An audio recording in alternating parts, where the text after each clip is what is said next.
said that. But are we ready to play is what I'm trying to convey. I think I remember how this game works. Right? Well, we're going to find out together because it's been a while for you, Raph, but we've also... I feel like it has been at least 2 weeks and possibly more since we played last. My fault. But yeah. So, yeah. Let's do it. Let's begin with a recap and then some introductions. So, for those of you who don't remember me, I'm Red and I'll be your game host for today. I don't want to jinx it. This could be the final session for this campaign arc.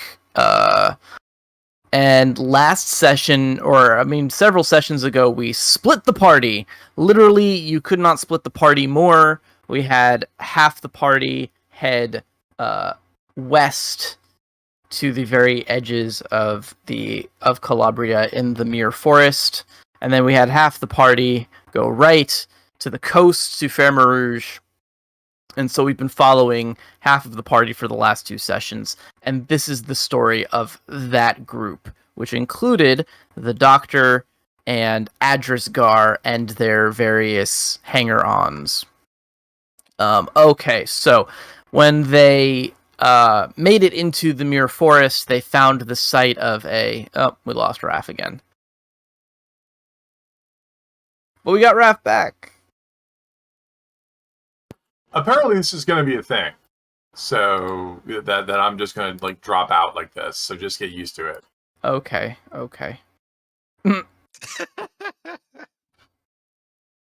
Comedic timing. Let's keep on comedic. rolling. Is it, Raph? I gotta ask. Is it the Is it possibly that if you turn off? I'm gonna type this out.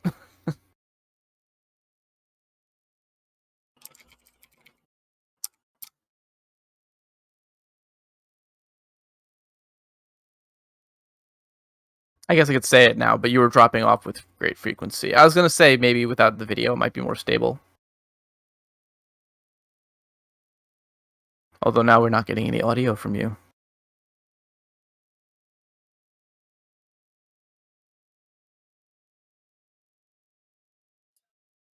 It wouldn't be an Ironclaw stream without the technical difficulties. This is a weird new glitch that we're getting. Video glitch from Raph. Oh, yeah. What can I say? Let's test this for 15 minutes. Oh, it works okay. We can just do this, and then blur, live stream, garbage. Perfect. I know. Timing. Okay. Keep rolling. Take 2. Here we go. Picking up where we left off. So, we had split the party. The westbound party in the Mere Forest had discovered the site of a necromantic, the final necromantic circle, which was taking place at the bottom of an excavated burial site. I guess, should I... Okay. Yeah, I mean, literally the one who needs to know is the most. I know, right? Like, I don't want Raph to skip the recap, because this would be useful. So my video is all glitched horribly? Yes. Yeah. Alright, hold on. It just started doing this. Okay. Yeah, it wouldn't be an Ironclaw without technical difficulties. Technical difficulties.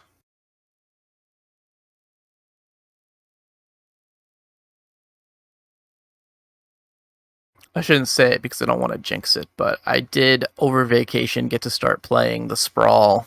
This is now maybe my 4th attempt at getting an Apocalypse World game going and keeping it going.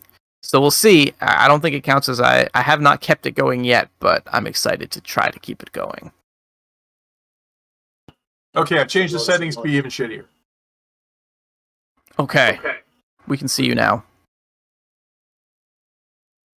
You don't look great, but we're glad to have you here. Okay. So, right. Final summoning circle, necromantic circle, was discovered, and you guys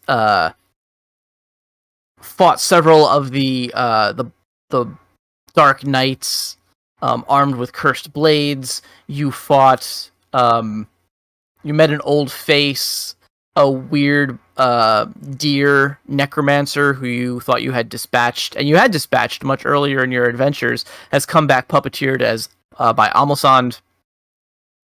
And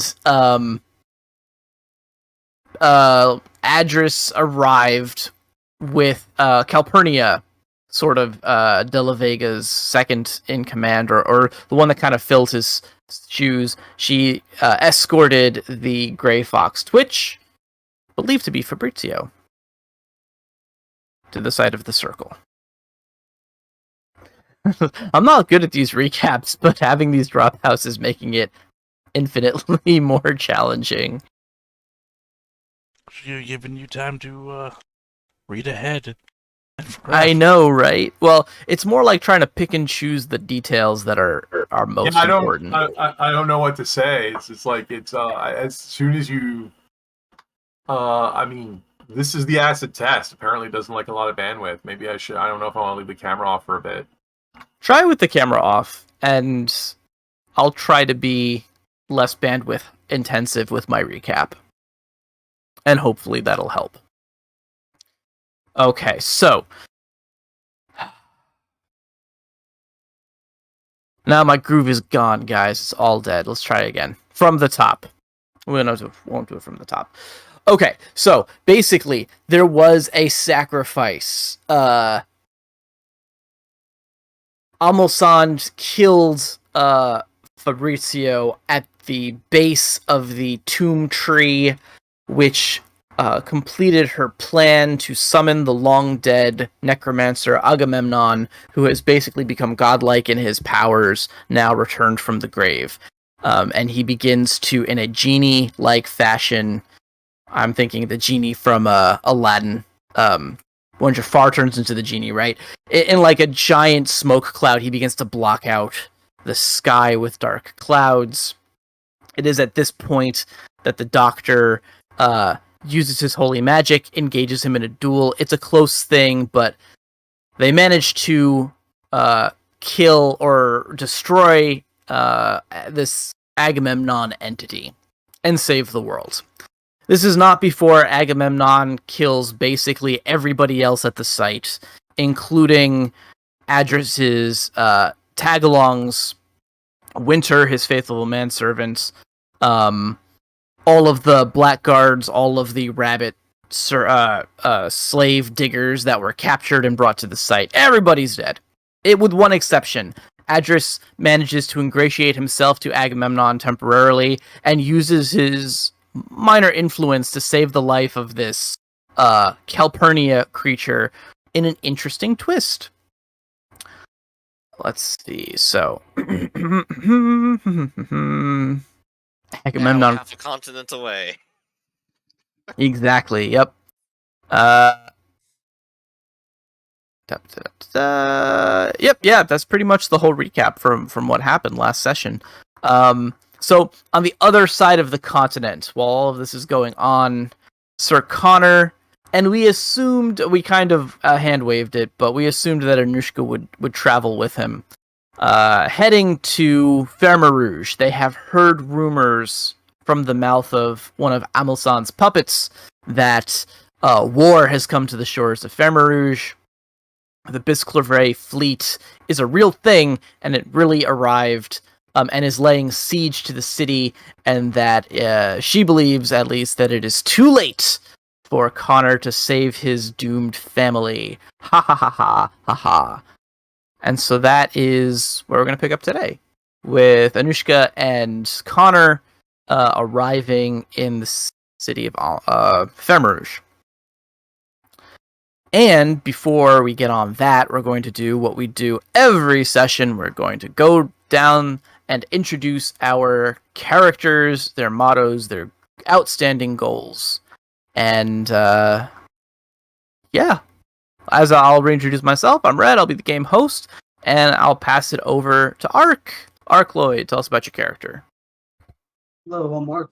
I play Connor Levere, the Echo East, the Brazen Raccoon Knight, Errant, and the Crusader. his motto is one hand washes the other, and I'd have to check his goals. There Should we be go. kind of. Save Connor's family and destroy the last necro circle to the west. I think we've accomplished that second one already, though. That's right. Yep, you can Indeed. check that one out. We're down to one remaining goal. Save Connor's family. Save Connor's family. All right. So we'll pitch it over to Griffin. Griffin. Hey everybody, I'm playing the anonymous doctor. He's an armadillo almoner with a motto of my tongue is absolutely tied today. His motto is first do no harm, second get paid. He might be making a special guest appearance. Yes, through holy miracles. Through holy miracles. Okay, and then next up we have well, he's with us now. It's Norman Rafferty. Hello, world. I'm Norman Rafferty. He, him. Today I'm playing Anushka, the Microbat Messenger, where I know no fear and I serve with joy. Apparently, it's time to know no fear because it's the end of the freaking world. And we're happy to have you here with us. And we have Theta. Yep. I've played Adriscar this campaign, and I think his story is done. Exactly. Well, yeah, I think so, unless he discovers faster than light travel. He's probably not going to make an appearance here. But still, Well, we are happy to have you. Negotiated with God, and Shazoom. And I am pulling up. So, well, okay. So yes, so that's our cast of characters, our intrepid cast. We opened the scene on Connor and Anushka cresting the hill, looking down onto the coastal city of Fermarouge and seeing white smoke on the horizon, warships in the bay, and even from this far out, the concussive echoings of gunfire, of cannon shot, as cannonballs slam into the docks of Fermarouge. Well, I'm glad I'm not down there. Well, out. Yeah, that'll serve you right for trying to murder me. Can I see if that tavern is still standing? Oh yeah, the tavern. Oh, probably not, because I don't have a spyglass and vision's not my primary sense. Yeah, it's a ways out, but you can't Wait, imagine that Connor, give me your spyglass so I can see. this spyglass is worth more than your life. They're expensive. You have to have Yeah. at least 2 lenses. Exactly. But yeah, you can't tell the fate of the tavern from this far out, but you can't imagine that it's doing that well. Fermarouge does have a wall. You guys are on the map, right? Yeah, I grabbed a really nice coastal city map that I'm gonna just use for Fermarouge for the purposes of this session. But yeah, the docks outside of the outer wall are currently under siege. The wall itself is under siege. It's quite possible that your favorite tavern is floating away into the bay at this point.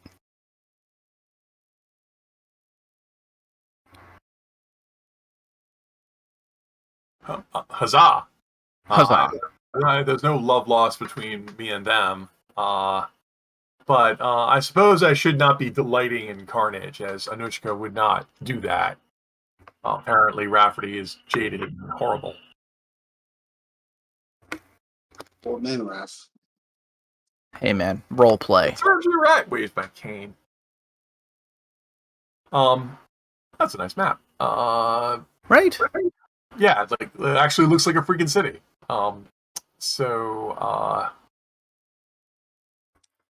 Yeah, so what I wanted to do, I mean, it's up to you guys how you want to play this. I came prepared to run a city siege. I imagine first you'd want to determine the fate. Here? Why are we here again? The goal is to save Connor's family. Okay, is your family here? That'd be the first thing to find out. We need to find that out first. We just came upon the scene blind. Okay. All right. So, where would we look for your family? Because I wasn't under the understanding that your family were here in the city. Your family, I thought, had an estate that was like near the city. I think the last time that you guys were here, that there is some sort of castle or stronghold in Fermarouge. Because you've always gone to Fermarouge. I guess maybe Fermarouge is larger than the city. Well, I don't actually know. It might also be that they own an estate because you're a lord, but the manor house is here in the city, which wouldn't be that unreasonable. I mean, why would you want to live in the middle of nowhere when you can live in the city? And, you know, it's 2022, landlord discourse is for later. So, Right. Yeah, they might have a manor house in the city. Okay, because that's the next question I would ask. Well, if they have a manor house or any, like, land holdings, like you think your family's here, where would we go look for them in the city? I've been to Fermarouge before, and I have an encyclopedic knowledge of. No, Oops. No, it's back. it's back. Yeah, It's okay. This is gonna be fun. So I've been to the city before, and I have a knowledge of places. So if you can give me an address, we could try to brave the city and go look for it. And you've been to this. I think you've been to this place before. I think. Yeah, this is where they tried to arrest me. And I also have my local knowledge of Fermarouge, so maybe Connor even knows a way in that isn't guarded yet. I'm pretty sure if the city's under attack, everywhere is guarded. But you're not enemy. Yeah, you're not an enemy. Well, They'd there probably was be a happy to warrant. see you. There was a warrant for your arrest, but I don't know. We could try to get in. I Not assume the in. attacks are coming from the west, which really should be the east. Yeah. But Ignore that. Right. Well, we'll just assume that down is east. Ignore the compass rose. Yeah, and man, this map only has. Well, this actually, once again, this kind of makes sense. This map only has one gatehouse. And then there's the road here. So you think we should try maybe this back entrance up here to the north?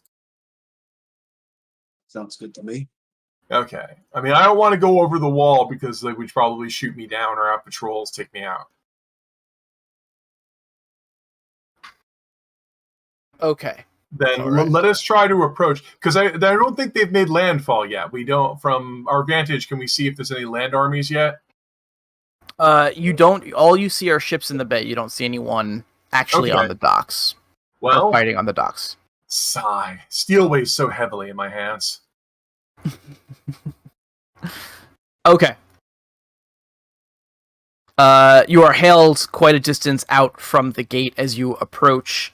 However, you are flying your family's colors, and the guards get a look of relief on their faces when they see you, the familiar face of the prodigal son and adventurer, Sir Connor, and his bat friend, and they will rush to you and say, my lord,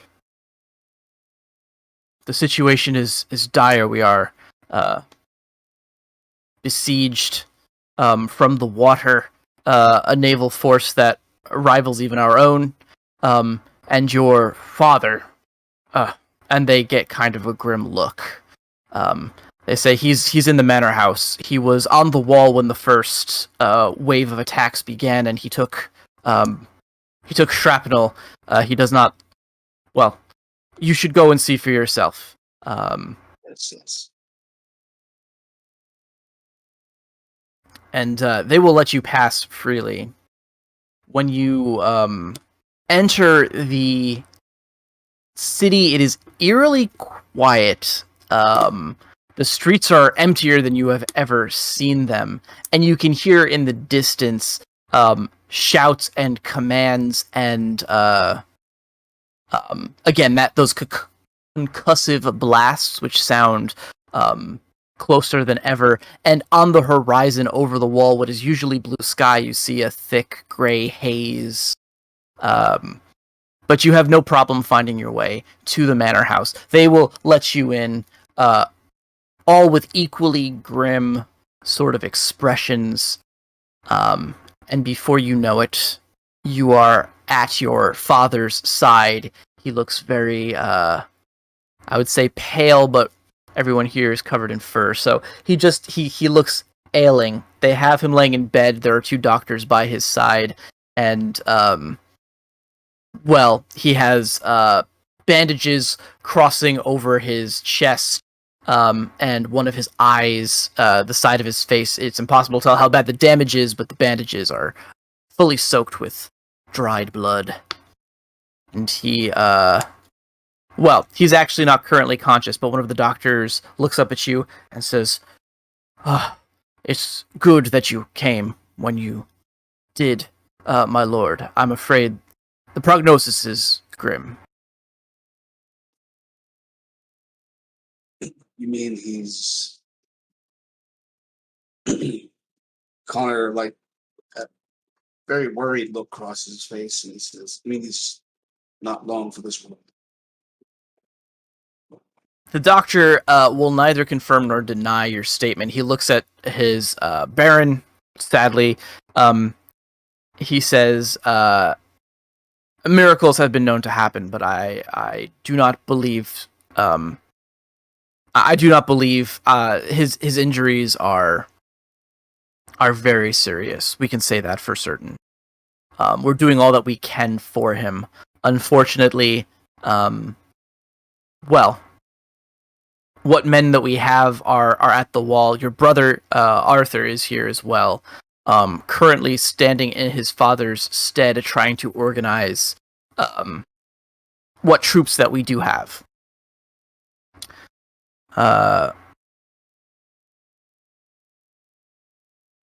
Yes, I fear that he will not last long. Your father, not Arthur. Who knows what's up with him. Yes. Oh, and I think your other brother is here too. Sorry. I guess, please continue. Other brother is Bruce. Bruce the priest So of Connor will, Salumir. of course, come to see his father. He's currently unconscious. He's breathing heavily, and breath is raspy. Sounds like perhaps fluid in the lungs.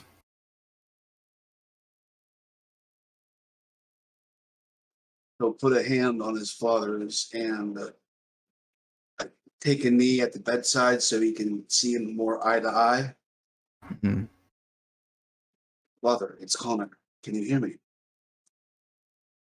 He stirs slightly. You can see his the non-bandaged eye flutters open, and it swivels wildly. It's looking around the room, but after a moment, you hear, "Connor, my son, you came."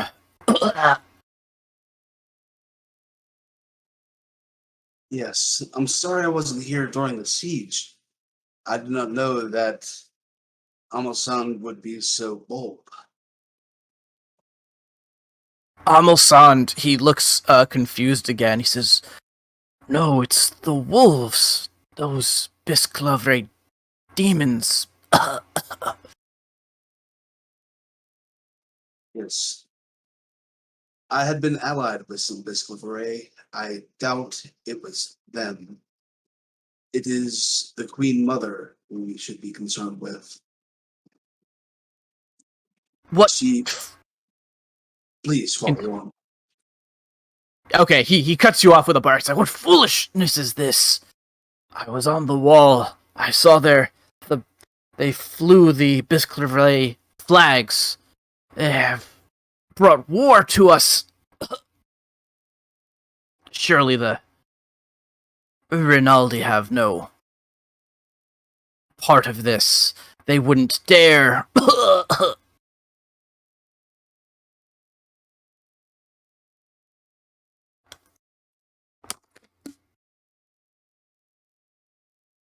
Maybe it's not the best time to argue with somebody, so Connor will just That's fair. hold his hand and nod. Just like, okay, Dad, let's not talk politics right now. Bigger fish to fry. You're right. So your father is gonna reach out for your hand, unseeing, and when he finds it, he'll grasp it tighter than he's ever grasped before, and he'll say in hushed tones, "Your brother Arthur, he's on the wall now. I fear he lacks experience. We were not prepared for a siege of this magnitude. Bruce is here too. With me gone, it will fall to you to care for this family. I'm sorry to put so much of this on your shoulders, Connor, but I fear my time grows short." Do not worry, Father, for you know how you have raised me. I will take good care of your city and your lands. But for now, you need to rest. You are a... Excuse me, I'm trying to be dramatic over here. My cat is, got grievance. There's no selling it. Cat has notes. Cat has notes, exactly. She's just like, I do not at all believe your character portrayal. Okay. Yes. So, still with your paw in his, he will say, we may not have always seen eye to eye, Connor, in how you have comported yourself, or in your choices, but I could not be more proud of you. A more noble knight has never served the avoirdupois, and I trust you to do the right thing. And that with that, he's caught by another fit of coughs and shakes, and the doctor will put an arm on your shoulder and say, "Sir, I think your father needs his rest. He needs all the chances we can afford him." Connor nodded and nods. Sorry, I'm used to text roleplay where you use past. Yes. Play by post, yeah. Yeah, so he nods and says, "I will be at the wall if you need me." The doctor will nod and say, "I'm sure the men will be heartened to see you there. Good luck. Keep your head down. Don't do anything foolish. We can't afford to lose any more of our, I guess, royal family? I mean, noble family." Connor is avoirdupois use primogeniture. Is Connor the firstborn male? Yes. I think so. Yeah. Then he's the heir. You're the heir. So Yeah. if you die, of course, your brother's right here. Oh yeah, something terrible on my brother. I inherit the entire. Oh no. I don't know what your relations are with your brother. Oh, but man. I hope they're good. Arthur is a little upset that Connor didn't take him as his squire, so we'll see what happens. We'll see. You guys did put that to bed last time you met. I'm watching Game of Thrones right in front of my face. So there we go. Okay. So I assume the next stop would be the wall, unless you've got anywhere else that you want to visit or attend to. Let's go. Well, so my lord, I got you here to the siege. I understand this is your battle, but as much as it's been on my list to cannonball to the face, if it's all well and good, I don't think I would actually be joining you at the wall. Or that's not my duty, and I have no stomach for this. You may do as you wish. Where will I meet you? I probably should stay here, I guess, at the house with your father, and if there's any news, I'll bring it to you. Very well. Because I'm looking at my agenda. I don't actually have anything else on my agenda, do I? I just sit here and listen to cannonball fire and hope we don't all die. Yeah, I mean, that's fair. All right, well, I got to sit here and start. Look, Ken Burns is not going to hire an actor to read my story out loud if I don't start writing it down. So here I am, the cannon's off in the distance. I write this down for posterity. I mean, I guess that's what I'll start doing.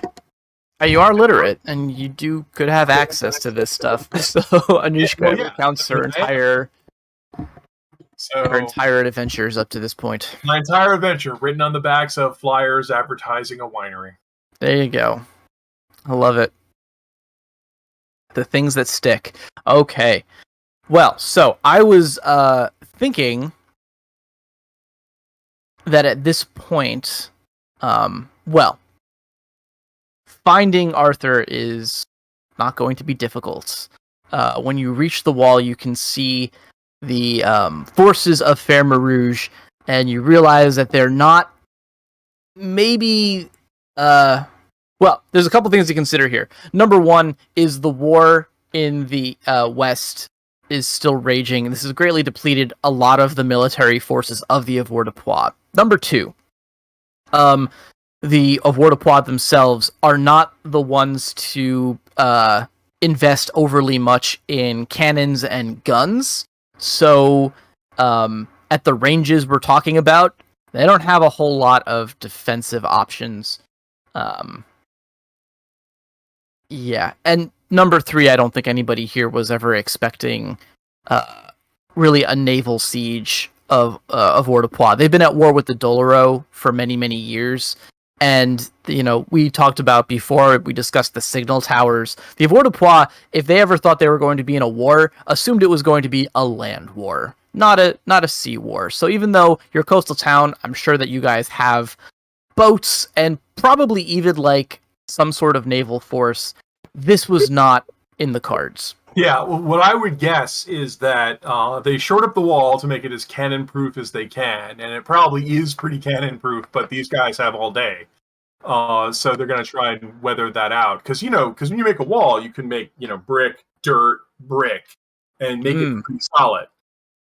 Yeah. Yeah, and the Avoirdupois would instead line up their streets, and everybody's like in shelters waiting for the inevitable landfall, because they eventually have to make landfall. They have to take the city. Bombarding it's not going to win the day.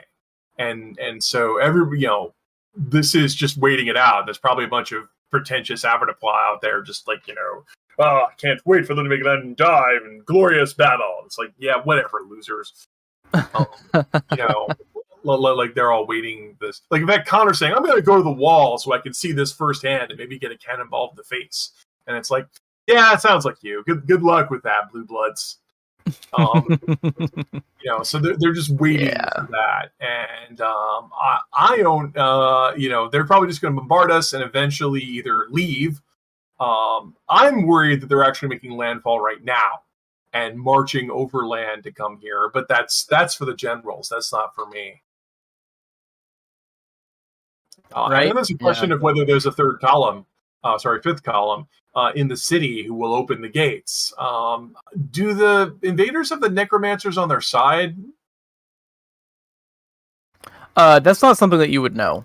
Yeah, that's a big problem, because necromancers are often able to, I recruited a bunch of troops from your backyard. You didn't bury them deep enough. So can you tell me what...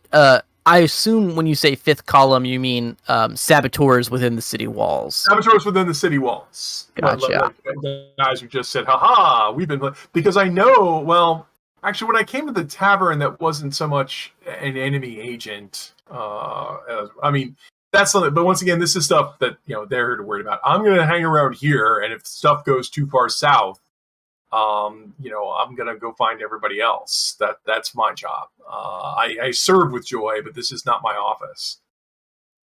Right. Yes. Indeed. Okay. So, things to consider, right? When you make it to the wall, Connor, you find Arthur. He is sort of standing there proudly, flanked by his top officers, staring sort of like steely gaze out into the bay, where you can see a great number of warships, and as your father said, they're all flying sails with the Bisclevre crests on them. The walls themselves are... You've never seen them in this state. Sections of them are beginning to crumble. Sure enough, they seem to be standing. Arthur has a raid of Wardepois along them, probably more in a show of force than anything. He has archers, but they're not within range for your archers. I actually, I don't know this for sure, but I'm assuming that the range of archers probably is bested by the range of cannons. But yes, it's a show of force. They're trying to look imposing and that they're not deterred. And Arthur, when he turns to look at you, he's got his game face on, but you can see the cracks in it. He's terrified, but spent his whole life boasting about this moment, and by God, he's here, so... But he seems like you can sense a tiny bit of relief when he sees you. But instead of greeting you warmly, he just gives you kind of like a curt nod and says, brother, you made it. Yes, hopefully not too late to turn the tide. These walls have never fallen before, and they will not fall now on our watch. Certainly not when we are both here united in purpose. And this seems to hearten, all of the men around him stand up a little bit straighter. Even though, again, you can sort of like catch the quavering nature to his voice when he says it. Yeah. And then he'll put his hand like that and say, brother, keep your head down. Don't you know what happened to father? He too was on the walls, standing too tall. This is... it's important that we show our strength, and his cut off by a concussive explosion, not 20 feet south of where your position is, that rocks the walls. You feel the tremor. It deafens you from the impact momentarily, and everybody on the wall flinches. Everybody basically dives for cover. There's no amount of honor that would keep you standing tall from this shock. And yeah, at that point, he heeds your words. You think you can see sort of the stubbornness drain out of him. He says, oh, sorry. No, go. It'll do the city little good if we don't survive this. Walls or not. They can batter them down, but as long as we survive, hope still remains. He nods at you. These are encouraging words. And yeah, he seems very good, of course. And then he looks at you for a minute. His mask breaks slightly, and he says, I'm glad to have you here, Connor. As the eldest, you, this charge is yours. I will defer to you in matters of strategy. Do we have any troops on the western and northern walls? He says there's a minimal guard post, but they really don't have that much to work with right now. Yes, and I'm worried that the Disposition may make landfall beyond our eyesight and then march around the city to its more vulnerable areas. He nods in a way that betrays that he had not really considered this. He says, well, your men are loyal to you, and they're the bravest that the Wardepois have. So you can... they will follow your orders, and deep down, probably many of them would relish the opportunity to not be standing on a wall that's taking cannon fire right now. Probably not. It's probably a good idea for them. Yeah. I wonder... Well, I guess the whole point of walls is to protect the city inside. If you're building walls in an age of cannons, I wonder how easy it would be to arc a cannon over one of these walls. Very difficult. Because, Okay. I mean, first of all, you can't... Ironclaw is the era of brass cannon. They haven't made good iron cannons yet. So you've got these giant things that you can't put them on wheels. If you put them on wooden wheels, the axles will break. They're too heavy. If you could, the first time you fire it, you're going to snap the axle. So Got it. this is the big wooden slabs, which you can put on a boat because you've got the boat. The trick here then is you make the walls, like I said, it's usually brick with a brick quay on top, another brick, and then lots and lots of dirt. Now, if you keep hammering that, eventually the bricks on the outside collapse and the dirt starts to run off because it's, more than 45 degrees. So, that's what they're hoping to do to make that collapse enough to get inside.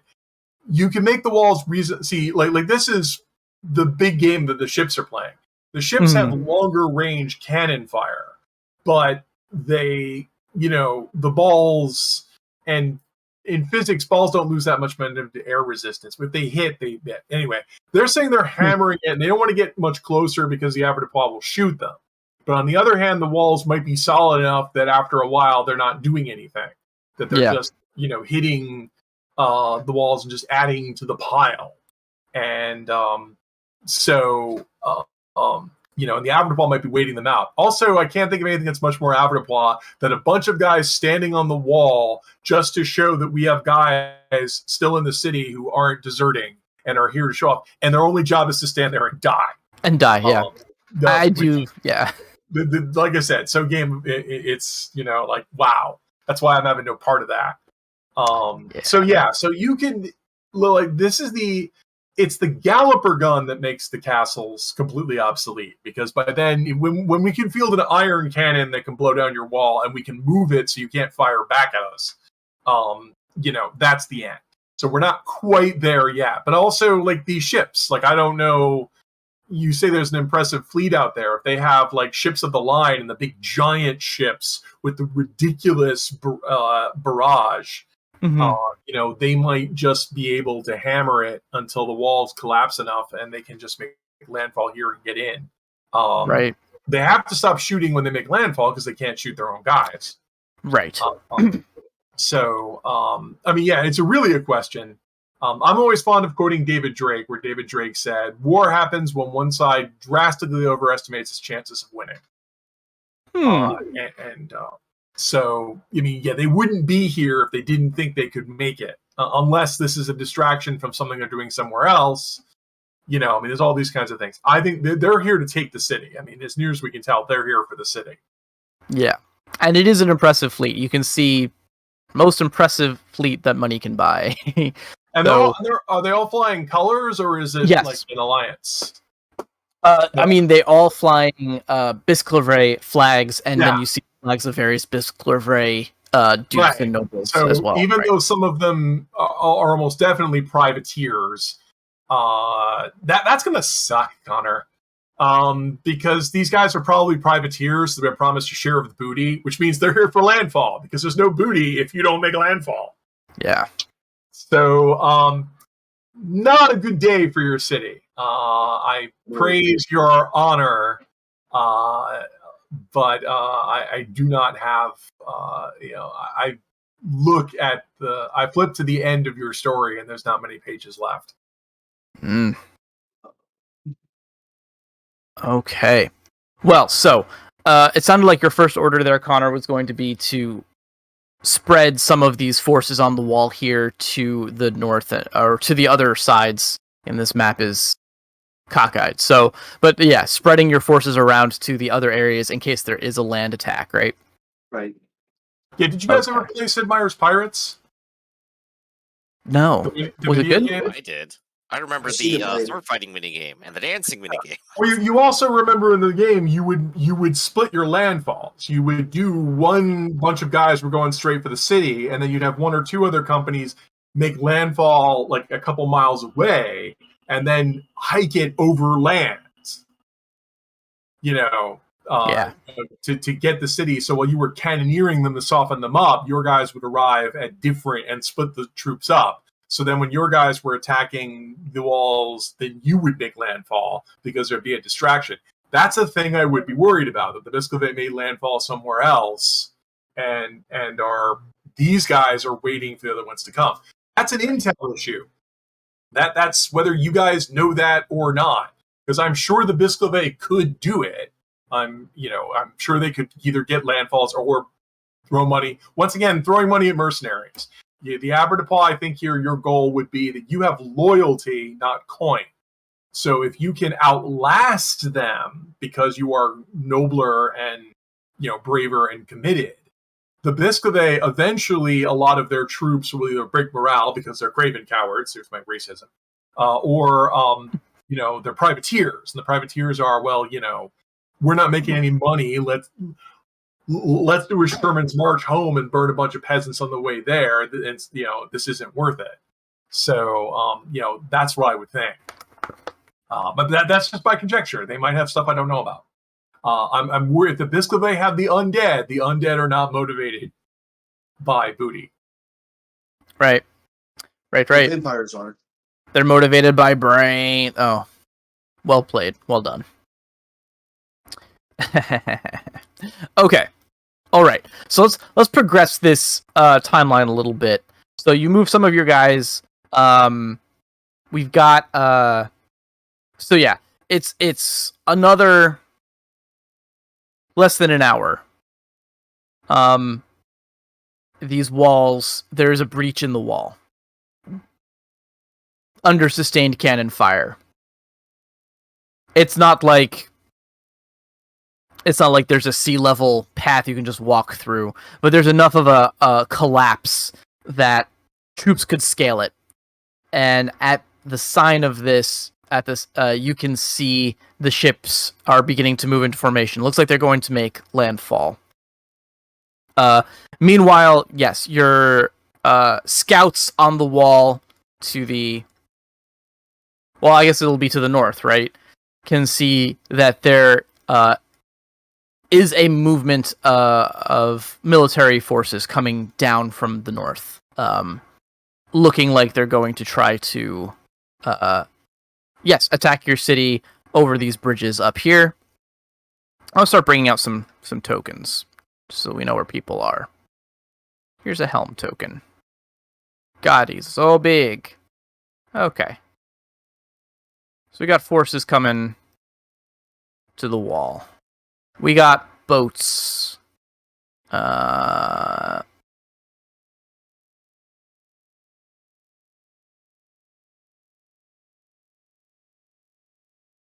These are not actual representations of individual boats, but we'll just say that there's a fleet of boats out here represented by these guys, by these three guys. Actually, delete.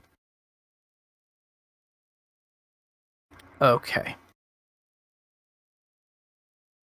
And since we're here, and this is kind of a battle, I thought maybe we would do this right. We could use the warfare rules from Horn and Ivory. And to that end, I have created what I think is the current layout of things. But let's talk about it, and we'll see where we think everything falls, and then we'll roll some dice and see what happens. Right? That sound good? Sounds good, people? Good. Okay. All right. So, according to the warfare in appendix, the warfare appendix of the book, there are 7 statistics, 7 assessments of battle. The first one being the way, which is interesting. I think this is supposed to be kind of like it says the political leaders of your nation. So based on which king has more clout, which is the highest ranking political figure, or failing that, the most high ranking, more high ranking political figures personally involved in combat gets the advantage die. Which in this case, I think it's... Well, actually, we'll peek behind the curtain here. So the Bisclervais are being led by someone who seems to be a general of some skill and renown. And currently, at least until you showed up, they were dealing with their baron in sickbay. But now that you're here, I think we could probably bump that up. So it began as as the Avoirdupois forces had a D6 and the Bisclervais forces had a D8. These are Yeah, the way that this works, right, is that it begins in a tied conflict. Both sides are rolling d6s. If one side of the conflict has more, does better by any of these metrics than the other, they get a d8 or a d12, right? It like bumps up based on just how much they're whooping, but in that particular category.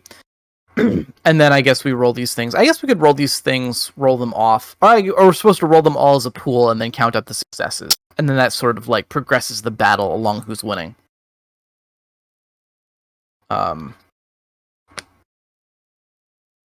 So I would say, Connor, now that you're here, if you wanted to make a roll of mind and tactics, a success could bump your side up from a d6 to a d8. Or more, depending on the number of successes you roll.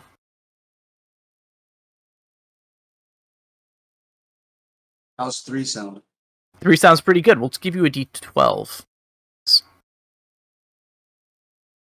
And sorry, I'm going to make some notes as well.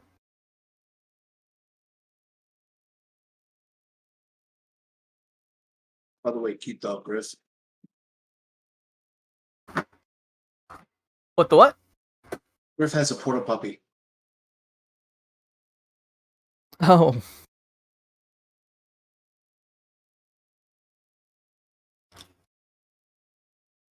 Okay.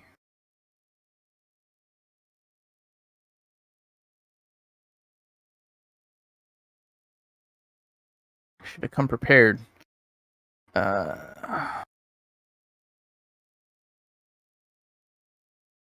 Okay. So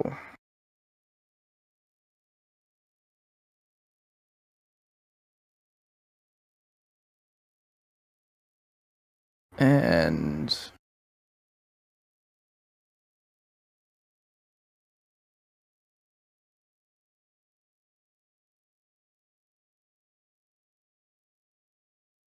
all right. So you've got a d12. They've got a d8. All right, so the next metric when we're calculating battles is the general, whichever side has a more skilled commanding officer. Doesn't have to be the political figure, but that'd be nice, wouldn't it? Gets the advantage die. Yeah, how does Connor stack up here? So I would say as a tactician, he's probably doing a little bit better than the other guy. I mean, you have your allies. Do you actually have like militia leader or troop leader or any of those? No. How's your nobility? How many ranks of that do you have? Just one, I'm sorry. Gar would be a little bit better. So you mean you command loyalty among your company, but as a tactician, you have to like vocalize. How many tactics dice do you have? 2d12. Okay, so you are good in that category. You are like, ultimate quality there. So do you think that's good enough for an advantage against the invaders? Because I'm guessing the invaders are at least elites. Yeah. And also, this gets in the question of, like, I would assume that the Bisclave would be hiring a lot of mercenaries, so they won't have a lot of command. I mean, once again, the Averdaplaw command loyalty, whereas the Bisclave, they got money. Command money. So it might be that we might have the advantage here that Connor schooled in the tradition of, because this is part of the lore. The Averdaplaw are the Rinaldi are the founders of chivalry, but the Averdaplaw are the people who practice it. Right. And, I would be inclined to give Connor the advantage over communication and loyalty because he's got 2d12. He's classically schooled. Even though these guys have Bisclave flags, they're probably like the Bisclave just rounded up 10 or 12 other guys and said, hey, instead of going to the Feranther Isles or Zhangao or whatever and oppressing those indigenes, how would you like to kill your own countrymen? And the guys going, for money. Well, So, they might not have the same level of command. So I might give this one to Connor. Okay, Connor. I'll give you a d8 over their d6. All right. Once the again, next minor advantages. So little advantages, but they Can make add a up. difference. I mean, a D6 could still roll over a D8. That's part of the beauty of this system. Is dice are unpredictable. Okay. So that was the general. Oh, next up we have the disposition. Here's where things get interesting. How's morale in Bruges? Yeah. Right now, probably not great. Their leader, their baron, is wounded, dying. They're fighting a sea battle that they weren't prepared to fight, and most of their people are, many leagues away. And we're right. And how? So you could drop us to D4. You don't have to tell us what the other guys are at, because we don't know. Because basically they could, the other guys could be, yeah, we can totally do this. Those losers, or it could also be, we're not paid enough to do this. So we don't know. So you just don't tell us. Okay, then I won't tell you. I'm comfy with that. All right. Okay. Next up, we have logistics. Whichever side has better logistical support gets the advantage. Logistics is a complicated and diverse subject, which we will do justice. The other guys have it. Just give it to them. Yeah, okay. They're coming by sea. They have unlimited resources and better guns. Yeah. Okay. And I guess on Sir Connor's side, is the city actually surrounded, or you said it was sieged earlier? But it's in the process of being sieged. They're mostly being on boats, but you do see that they are sending guys from the north. We might have the home turf advantage, but that's not going to last long. Yeah. So it could always be a not yet. I mean, the good news is you're fighting mercenaries, so it's not that they can't take the city. It's that is it worth taking the city? Right. The other thing is that even if you don't have a lot of guys, at least you don't have to worry about like provisions and stuff because you're fighting in your city. It would have to be a very extended conflict before you had to worry about, but even then. And I'm sure they're prepared for that. So it's the invaders. Once again, they're on a dime. I mean, this isn't even a feudalism loyalty thing of you promised your lord 90 days of fighting or whatever. This is we get paid. We only get paid if we win, and what else do we have to answer? Strength.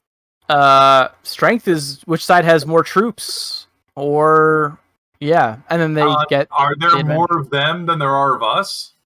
I would say it's probably pretty even right now. All actually, right, leave it even. Okay, T6s all around. We gave them the logistic advantage, so. Yep. I mean, you guys probably would outnumber them if everyone was home, but... Well, we could just make it even. That makes sense. We might outnumber them, but they only have to attack certain fronts. Yeah. Okay, next up we have training. This one I feel like you guys will get the edge. Whichever side has better trained troops gets the advantage. All right, give it to us. Yeah. That's what I was thinking. That basically they probably just put out the call, got everybody in a boat, and came here. Right? And last but not least, we have morale, which is how do people feel. Whichever side has the higher morale. Yeah, there you go.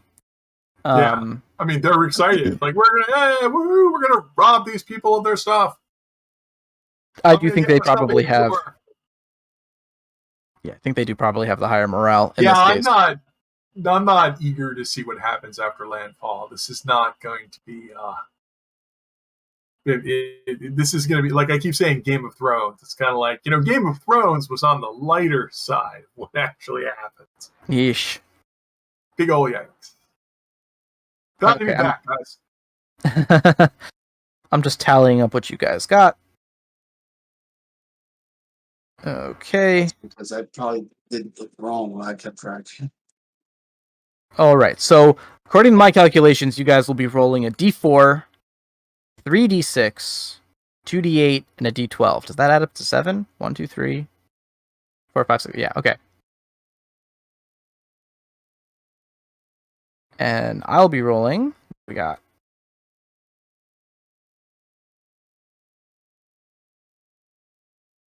Okay, 1, 2, 3, 1, 2.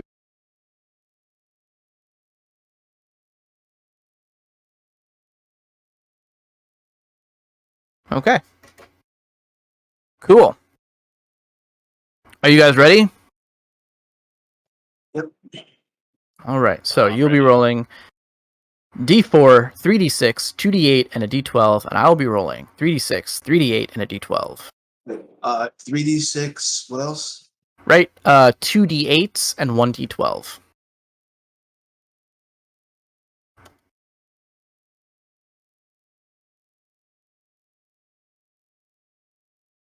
Hmm. Would you want me to roll those? Yeah.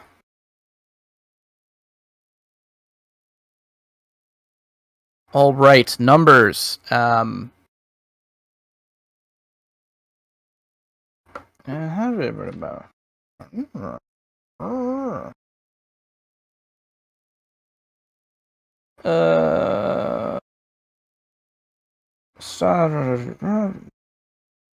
Administration. Cool. Cool. All right. I'm gonna roll mine too. Wow. Oh my God, they suck. All A right. well-planned full invasion that just kind of goes awry at the last second. Yeah, man. Connor, your troops rally to you. And while the long siege was terrifying, your men are in their element battling on solid ground with bow and sword and spear. And they give those wolves what for? I imagine that this exchange probably represents like the first day of this siege. The troops to the north don't manage to make it through the gates. And while the ships manage to make landfall and establish sort of outposts at the base of the wall, maybe not right at the base of the wall. You probably wouldn't want to be there. They get like a foothold on the shore, but they're not able to make it through the wall all day and all night. And you know what? It's starting to look like this is not such a foregone conclusion as they assumed it would be. What's the actual success counts here? We got 1, 2, 3, 4, 5, 6 versus 2. A margin of 4. Oh, yeah, that's a Yeah. rotten showing. Oh, the mind and tactics dice are from another roll. Just take the 4, 2, Oh, I'm 6, so sorry. 1, 3, 8, 1. Gotcha. That still is going to be enough to beat them. We got 1, 2, 3. Oh, okay. So it's not as runaway as it was before. But it's 3-2? 3-2, yes. Okay, so they make landfall, and it's not pretty, is what I'm guessing. Yeah. Because where they made landfall at the gatehouse, and did they breach the wall? Did they breach the seawall? Yeah, the seawall has been breached. But yeah, this is the big CGI, guys, because this is when, man. It's also a question how many boats they can bring in here. How deep is Faribarouche water? Right, that's a good question. I'm guessing what happened was, like, when they brought their ships, like, did they, because big ships, like frigates and ships of the line, can't, or have deep drafts. So people it's going to be the middle boats, like the cargo flutes, that are going to suddenly cruise up, and after they're satisfied that they've taken your firepower out, those guys run up. Those guys get out. They grab their ladders. They run up to the wall. The Avanapois hurl grenades and crossbows at them, or crossbow bolts. You usually shoot the bolt, not throw the crossbow. Probably shouldn't throw the crossbow. Yeah. Yeah. Unless you're out of bolts, and then you go, and then you throw the crossbow. Bullets hit harder, but crossbows fire faster. And right. So this is bloody. This is going to be brutal. But I don't know. I guess 3-2, they might actually repulse the invasion. Yeah, Superman always dodges the gun. He doesn't dodge the bullets, but he'll dodge the gun. Yeah. So no, this might. I'm guessing some of them get in and there's chaos in the city. But I'm also guessing that for the most part, the invasion is repulsed. Yes. At what You cost? help, but at what cost? I think, yeah, you guys have. I mean, both sides have taken casualties. This is war. And But if you want to do something with Connor, like if you want to do a dramatic moment, but that's the question whether you want to do that or not, since it's just Connor. no, I fully intend to do a dramatic moment. I'm wondering if this is the point at which we should do that. Because Connor would be standing on the wall waiting for them to make landfall, and then when they did, he would be doing it. Give him the dramatic speech. Giving the dramatic speech, joining his troops in the combat. He is basically a Cuisinart of death. Yeah, like I said, this would be the great CGI moment of where he wades in there like Legolas or Gimli, and is So you could ask him to make a roll for that, and count his successes to see if he's injured or not. I like that. Do you want to do that? What would this roll be? Melee? Well, Body. it's both to represent how good he's fighting and how good he's defending himself, maybe melee and dodge, since those are those two most common skills that you use in a fight. I would take your offense roll, take all your offense dice, then take all your defense dice, and then take all your tactics dice and roll that as one giant mob. And Yeah. you would have to get like 6, because you're overwhelming odds. You would have to score 3 successes on either of those rolls to come out unscathed. So roll that, and if you can get 6 successes, you come out with no losses. Once again, and this is always one of those things that confuse people in Ironclaw. 6 successes? Oh no! Clutch my pearls. It's like, do you know how much dice Connor's gonna roll? I would hope a lot in this case. Yeah, but your melee, your dodge, and your tactics, take all that as, and I'm sorry, I said your attack and defense. So it's like your speed, dodge, melee. Just grab that as a huge wad, throw that on the table. And like I said, like usually in Ironclaw parlance, 1 is something anyone could do, 2 is something a skilled could do, and 3 is something a master could do. Since only a master could get out of this unscathed, that would be 3, and you're basically rolling 2 dice at once, so 6. That's my logic. And undoubtedly, if Sir Connor jumps in there, kills a bunch of people, and comes out completely unscathed, that'd probably be a huge morale booster. And don't forget, this is the dramatic moment where you might want to tap your honor. I think I will. Which would give you a bonus will D12. protect this city. Protect the city until I die, which would give you a bonus D12. Anyone seen the new Dune? Yeah. Yeah, good movie. Good old, I liked it. No spoilers. I got to. No spoilers, but I love Duncan Idaho. They're doing a really good job with him. Yeah. Yeah, Yeah, Jason Momoa, interesting. The actor's really good. Definitely worth a watch.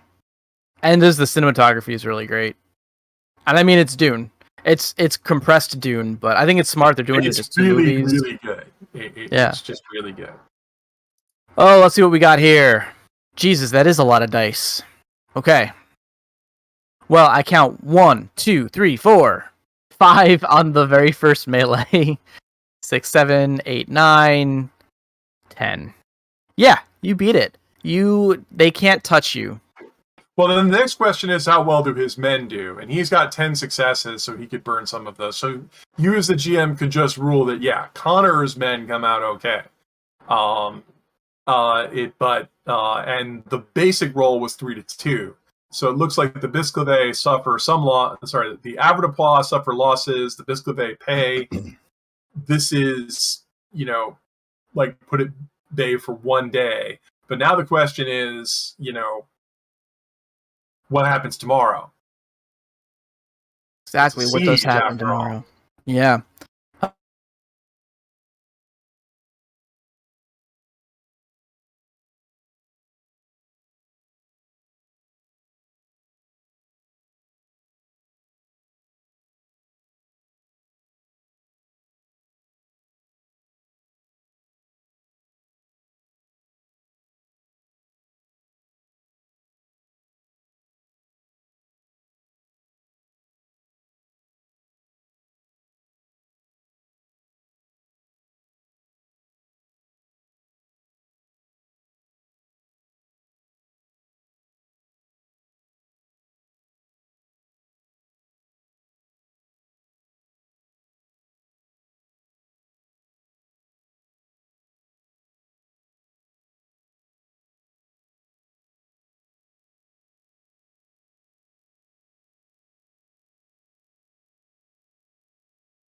You want to do another? We want to do. What is disposition? Disposition. Whichever side is better positioning and better situated. Yeah. Yeah. We'll leave that. They can still. They can't blow more holes in the wall. It's true. They already did that. They probably would move in and. Well, I guess archers are the same situation, right? You wouldn't want to fire archers at your own guys. So we'll even that out. Disposition, we're gonna make a tie game. D6s on both sides. Okay. Alright, so the new layout has become...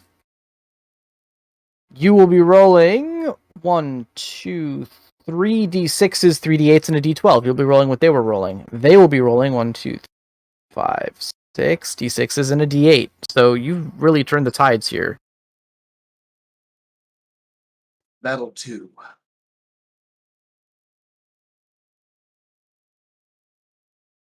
Going to be doing a lot of dice, so I better start labeling them. Right, that's not a bad idea. Battle 2! Battle! Considerably better showing than last time, Wolfie guys. Let's see. So, for the Vortipois, I count 1, 2, 3, 4, 5. 1, 2, 3, 4? 1, 2, 3, 4. And for the Wolfie boys, I count 1, 2, 3, 4, a 5. Okay. I feel like... So they're winning with a margin of 1. I feel like they are breaking through. I think the first day you guys did a stunning show, but the weariness of battle is taking its toll, and those crafty wolves are scaling walls left and right. Let me get these guys in. These guys are in the walls. These guys are in the walls. And now the streets of the city of Fermarouge begin running red with the blood of soldiers. Okay. Connor, do you want to give me another epic battle roll to see if you have taken any hits yet? The same rolls you did previously with the same stakes. Nice. That was quick. You saved it as a macro. I like that. All right. Just messed up. Oh, right. Yeah, I guess that is good. So let's see what we got. I count 1, 2, 3, 4, 5, 6, 7. All right. 7 is going to be enough to defend yourself from taking any injuries. Here's the question. Is Potter here with you, or is he sequestered someplace? I'd say he's here with me. All right. In that case, I think And your we didn't first... bring any of Gar's men with us, because Gar is an entourage. He does, but they're all dealing with stuff on the other side of the continent. No, I think you guys are just dealing with your personal irregulars and allies here. So, I think your first roll, Connor, was definitely enough that you managed to kick ass, defend yourself, and defend your squire. I think in this case, though, Potter is going to take... Well, I would give him a hurt, but in this case, we're dealing with a timescale so long that hurts kind of are constantly being healed up, right? So I think Potter probably takes an injury, or maybe a fatigue. Yeah, injury is what I would expect. Yeah, that do sheet. Truly war is hell.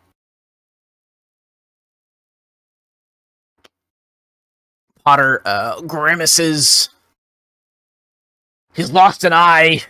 Maybe he hasn't lost an eye. But yes, he's taken a bad wound that has begun to affect his fighting ability. Although he's been doing you proud so far, acting fearless in the face of opposition as befitting a knight of the Vortipois. His skill with a blade, however, still is 100 years shy of matching your own, and he can only do so much as the seafaring wolves attack with sword and gun. This makes me glad I raised his knight to D8. Right. Right. I mean, yeah, I guess actually we didn't really have him roll. If we wanted to, do you want to do a roll for him too? And we'll see. Maybe he avoids an injury. All right, so the same kind of roll: melee, speed, dodge, tactics. Yep. And we'll just add your extra success to his pool of successes.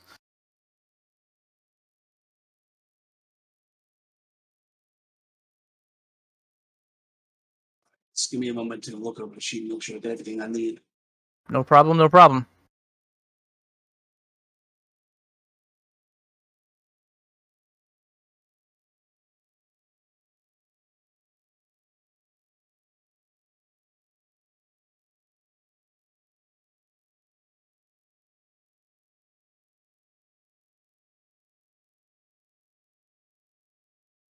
Water rolled well. Let's see. Potter, 1, 2, 3. Yeah. Yes, he did. Okay, I take it back. Potter, after watching you for countless adventures, seems to have picked up some pretty advanced sword skills, such as to put even his fellow soldiers to shame. So yeah, no, Potter's doing fine. Potter could do this all day. Badass. A badass. Okay. All right. As the Bisclaveret are gaining ground, I think I want to do one more day of battle. And that'll be like 3 rounds of combat, essentially, and then we'll see, based on where we end up in this last round. The difference is that I'm going to say morale is even now. You're both rolling d6s for morale. And I'm trying to think. I think everything else is... So to spice this up a bit, the enemy troops have to have water and food. Indeed. So the question is whether they came for a siege or not. And then they would have the other problem that, of course, that when you have a ship, do you put people or do you put food?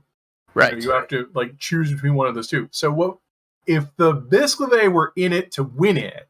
They would probably make landfall somewhere else and set up a long tail supply camp where they could have ships coming up dumping food and supplies and then going back. So those are the caravan ships, and then these are the Marines that are coming out here and assaulting everyone. I say probably because they might not have done that.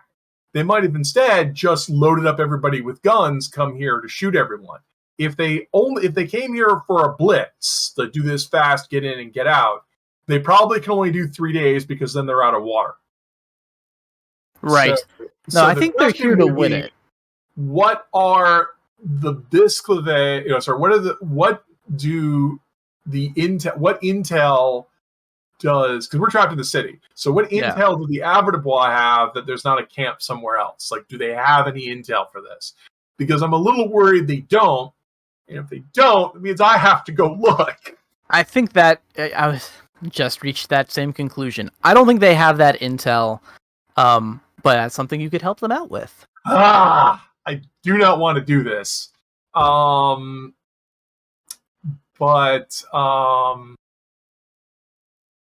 Okay. So to search for an enemy camp, I'm not a scout, but I have many of the overlap abilities of a scout. So I can do this. I mean, there might not be anybody there. So I have body, I have endurance, and I have searching, which would be all the skills for this. Yeah. And I have dead reckoning, geography, and hiking, which are, actually, it's dead reckoning is useful for this. So I will go ahead and go over the wall and go look.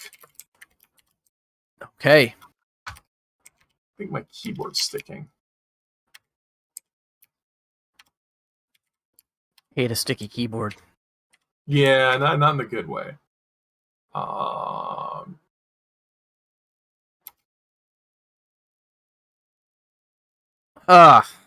That is a whopping 3 successes. So, which, like I said, that's barely something an elite could do. So, I mean, that's the question is, do they have a camp? The answer is yes. They do have a supply line set up. And Okay, is it south or north? It's north. Unusual, but also there's no good place to land on this coast, so I can't blame them. Okay, I only scored 3 successes, so you would not be remiss if you want to injure me. Ooh. Because I probably got shot at. Okay, yeah, you definitely got shot at. Yeah, I'm gonna injure you. Since I'd like to get 4 successes and possibly not get shot at, I will tap my personality for that. Because I am effervescent. And it didn't help. Good to be back, everyone. Yes. You return with a bloodied wing.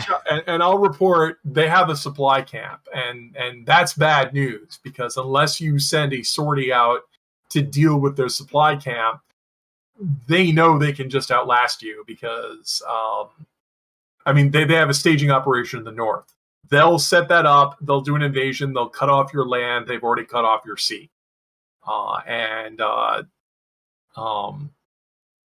That also means they're serious about it. So you're going to have to go up there and take it out. And to be honest, if you're going to go up there and take it out, that's what Connor and his men are best at, because you guys are land warriors. You're not. Connor, who's your entourage? Well, let me check real quick in a moment.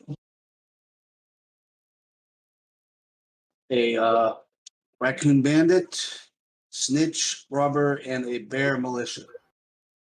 Wow.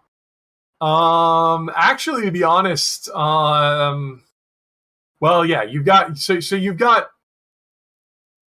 criminals. I mean, yeah, you got a good mix. Militia are actually better defending the city because they have craft. So when the walls go down, they can put them back up. and they have tactics, which means they take orders. So, I don't know. You're also, you are king of hand to hand. So, but yeah, I have to come back with the bad news and the blood to prove it, that they've got a camp to the north. And if you don't take that out, they're going to make a a foothold. And it's just going to get uglier. Because I think the Doloro are still at war, right? You guys didn't make peace while it was gone, right? No.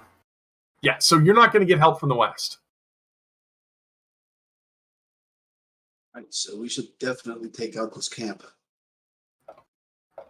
Yeah, like I'll come back and report everything back that I saw, but basically, I guess. Oh.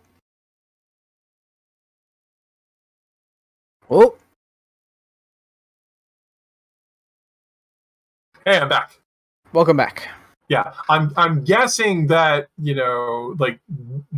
wherever they made landfall, they found the crappiest coast that they could. They're they have caravan ships up there and they're dumping stuff, and those guys will be swinging wide too because we didn't see them here, so they have to be sailing beyond the horizon and going back and forth. But if you can disrupt that, that's probably the only camp they're going to be able to make. If you can blow that up, and then these guys go a day or two without water, they're gonna give up. Okay, so you're going to send out a